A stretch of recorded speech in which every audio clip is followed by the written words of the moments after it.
Welcome to AI Book Highlights. Great to be here. Today we're jumping into a really interesting one.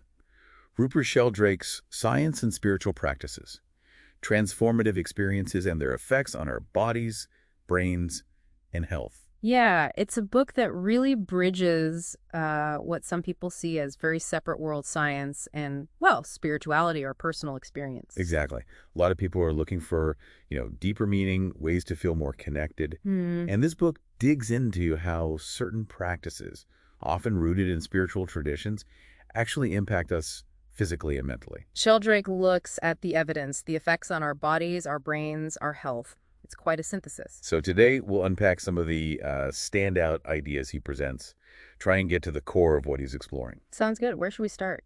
Let's kick off with meditation. It's everywhere now, but Sheldrake gives it some historical context. Right. He traces it back, noting that the Latin root basically means to attend to, which is quite broad, actually. And he highlights how it became secularized, moving from purely spiritual contexts into, well, health and wellness. Exactly. He points particularly to Herbert Benson's research back in the 70s. That was pretty pioneering stuff. Benson, the relaxation response. That's the one. He studied people doing transcendental meditation and found these measurable physiological changes, the opposite of the fight or fright response. So a shift towards rest and digest, lower heart rate, that kind of thing. Precisely.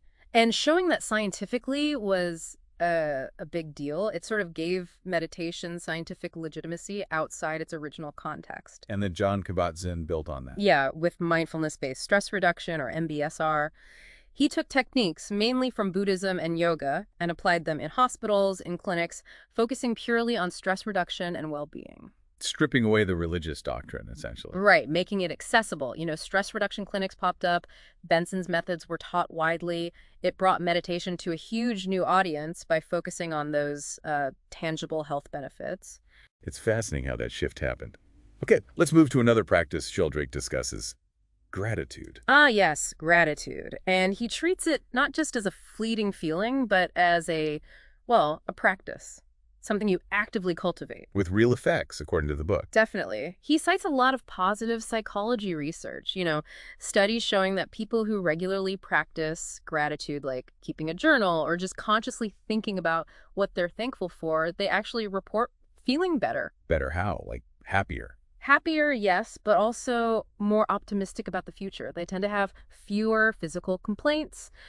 Surprisingly, they even exercise more. Wow, exercise more. That's unexpected. It is, isn't it? It suggests a kind of upward spiral. Ugh. Gratitude influences attitude, which influences behavior. And Sheldrake connects it to a flow, doesn't he? A sense of connection. He does. He talks about it as this flow of giving and receiving, linking us not just to other people, but also to the natural world, the more than human world, as he calls it. And maybe even, for some, to a larger source or being.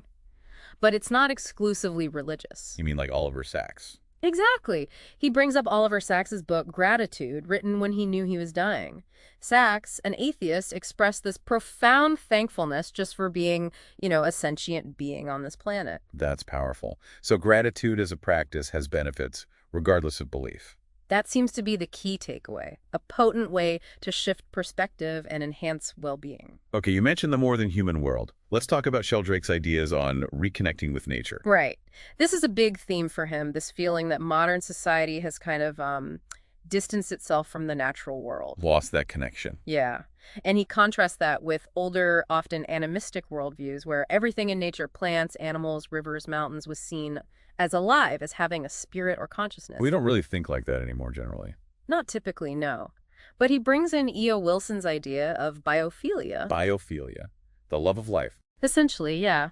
Wilson argued we have this innate, biologically rooted need to connect with nature, with other living things. It's, baked into our evolutionary history because we evolved in nature, completely dependent on it. So even if we live in cities, that need is still there. The argument is yes, absolutely. And there's science to back up the benefits of acting on that need. He talks about studies on Shinrin-yoku, or forest bathing, in Japan. Forest bathing, just being in a forest. Pretty much. Mindfully spending time under the canopy of trees. And studies show measurable effects. lower cortisol levels, that's a stress hormone, lower blood pressure, improved immune function. Wow. And similar findings from studies in the US looking at nature walks improved mood, better cognitive function. It seems so simple yet profound. It really does. Sheldrake also touches on how children often have this very natural, intense connection with nature, seeing it as significant, almost authoritative. Maybe we just unlearn it. Something to think about. Okay, fourth highlight. Rituals. They're everywhere, religious and secular. Yes, and Sheldrake looks at them as these structured activities that do a couple of key things. They connect us to the past, to tradition. By carrying something forward. Exactly. And they also define group identities, who belongs, what the group values. He references Arnold van Gennep, an anthropologist who studied rites of passage. Rites of passage. Yeah, van Gennep identified 3 phases typically. Separation, where you leave your old status, transition, a kind of in-between limbo state, and then integration, where you're incorporated back into the community with your new status. Okay, I can see that in like graduations or weddings. Or initiations, funerals, naming ceremonies, they often follow that pattern. But beyond the structure, Sheldrake is interested in the experience within rituals. The potential for transformation. Right. He talks about how rituals can sometimes facilitate really profound experiences, even things resembling near-death experiences and certain intense initiation rites. And he brings in morphic resonance here, doesn't he, as a possible explanation. He does. It's one of his more controversial ideas, but the suggestion is that performing a ritual connects you, through a kind of resonance, with everyone who has performed that same ritual before. So the repetition itself builds power. That's the idea, like tapping into a collective memory or field associated with the ritual. Whether you accept morphic resonance or not, the point is that rituals tap into something deep. Even simpler ones. Yeah, he mentions things like attending choral evensong in a cathedral. You don't have to be Anglican, but participating in that ancient tradition, the music, the space. Yeah. It can be deeply moving and connecting. Makes sense. Okay, finally, let's touch on sound vibrations, singing, chanting. Another fascinating area. Sheldrake looks at the evolutionary roots. Why do humans sing and dance and chant? Good question. Well, partly for group cohesion, he suggests. Think about marching songs or communal singing. It binds people together, and of course for expressing emotion. And there are physiological effects, too. Oh, yes. Studies on chanting, for example, show it can induce the relaxation response we talked about earlier. Singing, especially in groups like community choirs, is linked to reduced stress, better mood, increased oxytocin, the bonding hormone. Even in challenging circumstances. Yeah, he mentions studies showing benefits for people with dementia through group singing. It can unlock memories, improve connection. That's incredible. And he connects this to bigger ideas about the universe. He does. He points out how many spiritual traditions have this idea of a vibratory or sonic universe at their core. Like Om in Hinduism. Exactly. Or the concept of God's creative word in Judeo-Christian traditions, logos. The idea that sound or vibration is fundamental to creation. It wasn't just religious thinkers either, was it? No, even ancient philosophers like Plato and Cicero wrote about the music of the spheres, this idea that the planets and stars created a kind of cosmic harmony through their movements, even if we couldn't hear it. So the idea that sound and vibration are fundamental has deep roots. Very deep roots. And practices like chanting or singing might tap into that, affecting us on multiple levels. Okay, that's a lot of ground covered. Based on all this, what are some actionable takeaways, things you listening can maybe try? Well, first, thinking about meditation and that core idea of attending to. Maybe try incorporating just a few minutes of quiet reflection each day. Doesn't have to be complicated. Not at all. It could be focusing on your breath, like Benson suggested, or maybe using a simple mantra, or even just, sitting quietly and observing your surroundings without needing to judge or analyze, like the sit spot idea some nature awareness folks talk about. Just being present for a moment. Okay, what's number 2? Number 2, building on the gratitude research. Actively cultivate a daily gratitude practice. Sounds simple enough. It is, but it requires conscious effort. Maybe keep a small notebook by your bed, jot down 3 things you're grateful for each day, or just take a minute during your commute to mentally list them, or, actually tell someone you appreciate them. Like Oliver Sacks found, it can really shift your focus, can't it? It really seems to. A small practice with potentially big impacts on well-being. And the third takeaway. This one ties into biophilia and the benefits of nature. Make an intentional effort to connect with the more-than-human world regularly. Get outside more. Basically, yes.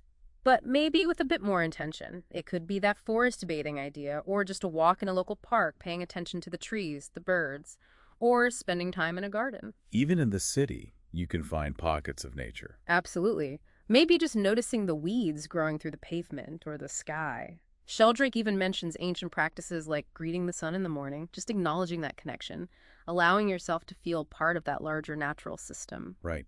Attend, appreciate, connect.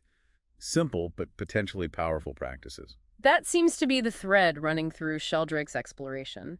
These aren't necessarily exotic things, but practices grounded in human experience, bridging ancient wisdom and, increasingly, modern science. Rupert Sheldrake's Science and Spiritual Practices definitely offers a unique perspective. It challenges some conventional boundaries. It really does. It encourages us to look again at experiences and practices we might have dismissed and consider their potential value for a more connected, perhaps more meaningful life.